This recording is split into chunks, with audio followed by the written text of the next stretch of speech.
People say Dr. Stephen Hill is one of those rare individuals who can advance science with his left brain and then communicate his findings like a pro with his right brain. He's receiving a 2012 ACES Alumni Award of Merit. Stephen did his graduate work at Illinois under the watchful eye of Dr. Ed Perkins. My advisor, Dr. Perkins, had told me before I went into my dissertation defense that he was going to ask me a question. And he said, you better get this question right, because if you don't, I'm going to fail you. And the question was basically, do you feel you are a scientist?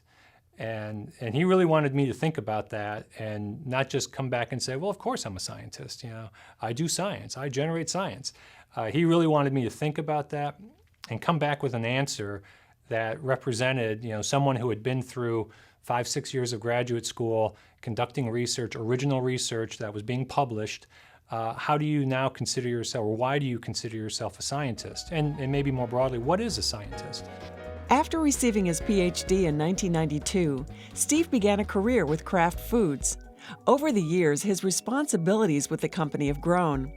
He's now the director of Kraft's Cheese and Dairy Food Research and Development Team. He enjoys the success of his team, especially when their new products end up on grocery store shelves. It's sort of like the iPhone effect. I think everybody, when they first saw an iPhone or used an iPhone, they said, this is fantastic. Why I can't live without this iPhone. That's what we're trying to do with food products. How can we develop products that not only are meeting a need, an unmet need that consumers have, but doing it in the most positive, productive way from a health and wellness standpoint. Steve has been very active with the American Oil Chemists Society, starting as a student member and eventually serving as the Society's treasurer and secretary. Steve has been a vital liaison between Kraft and the ACES Research Apprentice Program, creating opportunities for minority high school students to experience the possibilities available in the food science industry. A scientist, a mentor, a leader, Steve Hill.